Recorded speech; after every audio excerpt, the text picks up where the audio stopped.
I'm Director Tim Kozel with Muskegon Police Department. I have Prosecutor DJ Hills from the Muskegon County Prosecutor's Office with me here today. Appreciate everybody showing up here today. I have a prepared statement just to update everybody on the Jackson homicide and where we're at. So currently there are 2 suspects in custody in connection with the shooting on Jackson Avenue. Both suspects are 25-year-old males who reside in the Detroit area. The first suspect was injured during the shooting and is currently recovered in the hospital.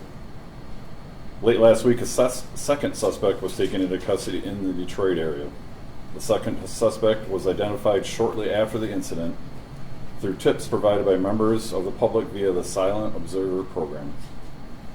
Our law enforcement partners on the east side of the state worked tirelessly to locate and apprehend this individual. Can't speak enough about our partnerships with the east side of the state. I'd like to thank the Michigan Department of Correction Absconder Recovery Unit. They worked tirelessly to try to assist us with this. The Detroit Police Department, the Bureau of Alcohol, Tobacco, and Firearms and Explosives Unit, and the Michigan State Police Crime Scene Response Team for their assistance.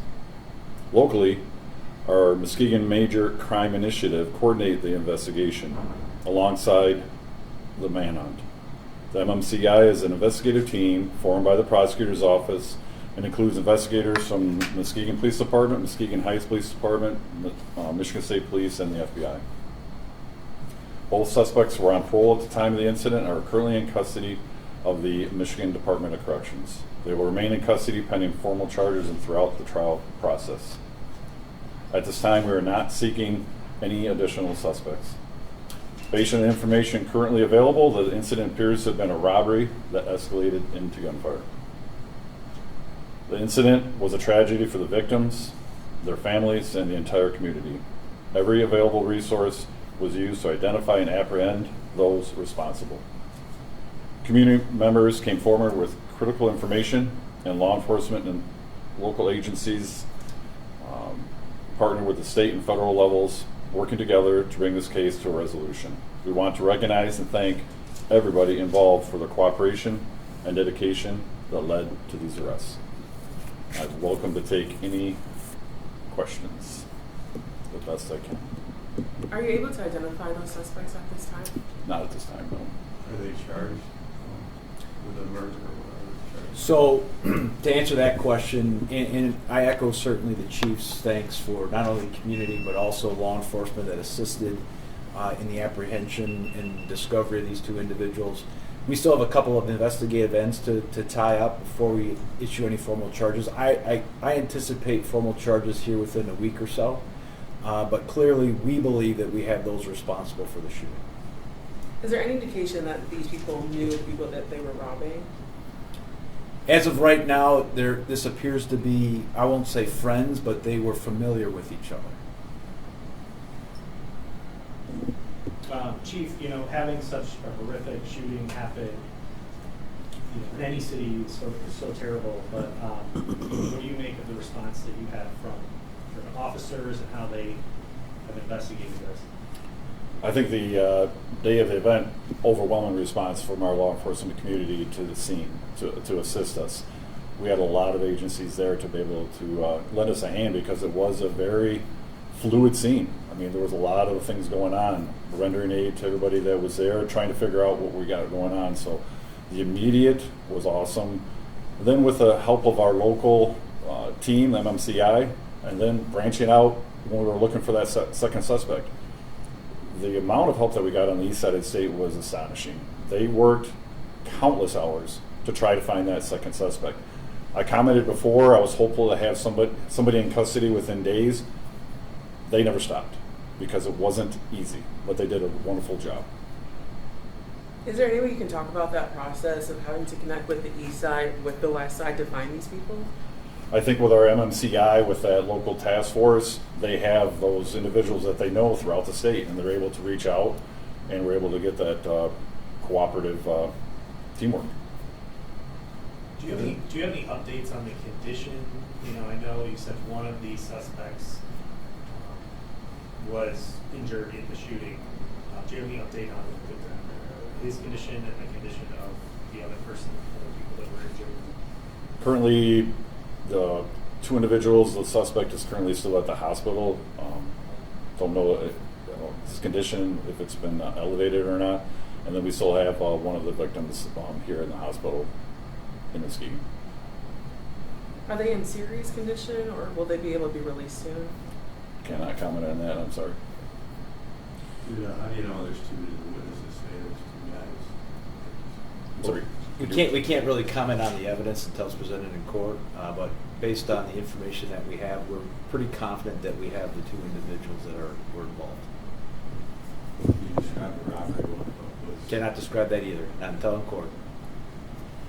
With this type of investigation, there's a lot of evidence. And then to Prosecutor Hilson's comment, still have a lot to do on that end of it. With all the evidence seized, we need to, and Michigan State Police is going to be evaluating all that, and it takes time. And we want to make sure that we're doing everything appropriate for the victims to be able to bring these suspects in and get the appropriate charges. Is there a different approach, or is it more challenging to investigate something like this, given how many victims were involved here? It can be a challenge because, as I've said before, we weren't there. We have to try to piece what happened in that house that night. And it sometimes can be very difficult when people are in critical condition and we have nobody to talk to or limited witnesses. You kind of mentioned somebody came forward with some information that helped lead investigators to that second suspect over in the Detroit area. How important was that, getting cooperation from the community to advance this investigation? I said on my last time talking to everybody is that we've had great cooperation from our local citizens. And with this information coming in through our Silent Observer program, that's what led us down that road to be able to start focusing on the east side of the state for that second individual.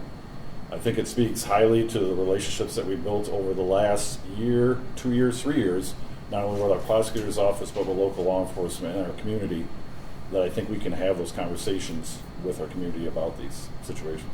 In the beginning, you said that one of the suspects was one of the people injured. Do you believe, were they accidentally injured? Were they injured from return fire? Is there any information? Unknown at this point. Yeah, we can't really speculate. Going back to the community, we've seen a lot of people upset about this. You know, just before this, we had another individual that was shot and killed in his home, and now the community is finding out about this just days before Christmas. What's your response? What's your message to the community who right now just isn't okay? I would say this. Muskegon, over the last year, has had a tremendous drop in our violent crime rate. We've been working tirelessly as a police department to tackle that and to be out in the community to try to work with our community partners to keep having that data go down. I would rest assured that now with these people in custody, I would hope that our citizens would have that anxiety lessened of how it is here in the city of Muskegon. Yeah, and even though the chief won't brag about it, I will. I think our law enforcement community is one of the best in the state. And it's been proven time and time again based on the fact that we've been able to get quick resolutions to these cases, charge them appropriately, and bring the perpetrators to justice, hold them accountable.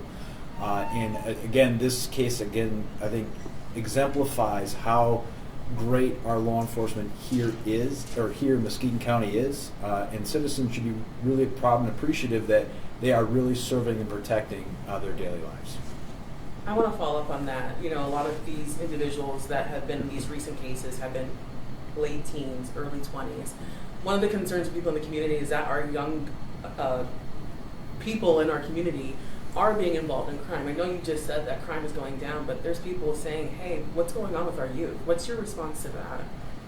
I think throughout my whole law enforcement career, we've always had that conversation, what's going on with our youth, what's going on with our 16 through 22-year-olds. That's something us in law enforcement are always trying to examine what we can do, what kind of programs we can put in place. Put our officers in the schools, put our officers in the middle schools, hold our youth police academies here to try to always bridge that gap.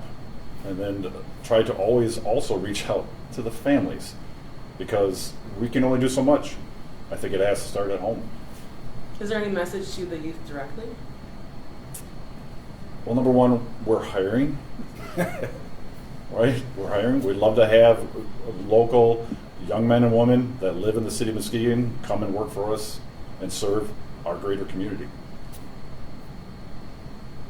Was the second suspect apprehended without incident?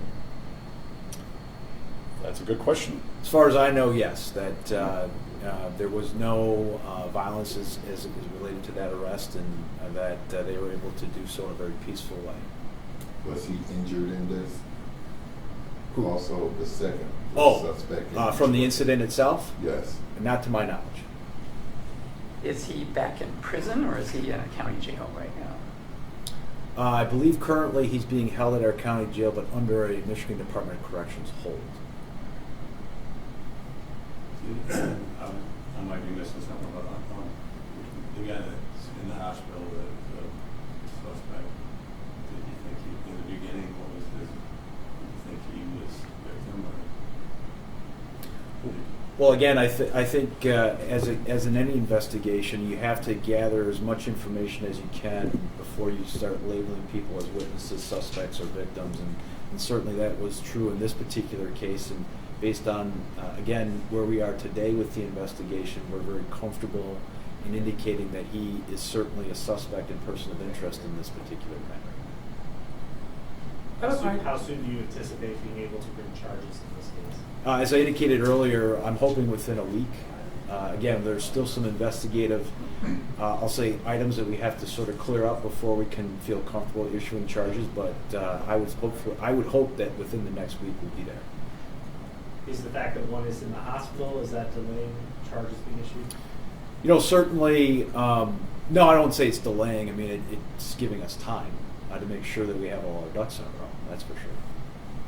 What were they in prison for? Or, on parole? I don't have that information, I'm sorry.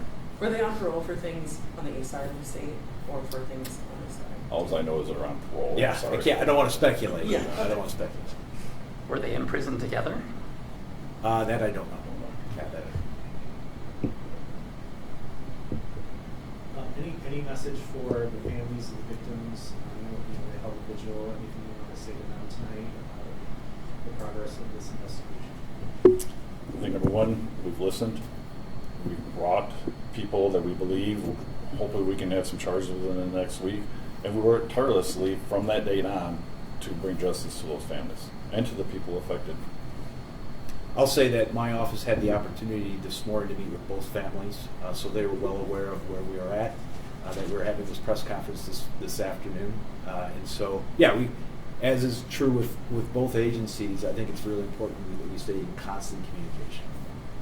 Are you able to speak about their response? Were they happy with the information that you were able to provide, or I guess where they are? Well, certainly, I mean, anytime you get the information that we're getting close to charging those responsible, I think that in some respects brings a sense of relief, maybe some joy. I can't speak to their emotions, where they're at, but certainly good news is always good news. And I know that was conveyed today. And again, one more time, how quickly were you able to apprehend those two suspects for those who are just tuning in? Well, the second suspect, the one in Detroit, was just apprehended this past Friday, correct? And the first one? Do you remember? First one was injured in the shooting, so. Oh, okay. So just Yeah, to clarify yes. for those who are curious about how long it's been Yeah. going. Okay. I'd like to thank everybody for coming out today. Of course, we'll be communicative once we get charges. Those will definitely come out when that happens. All right. Have a wonderful and safe holiday season, okay, Yes. everybody? Thank you.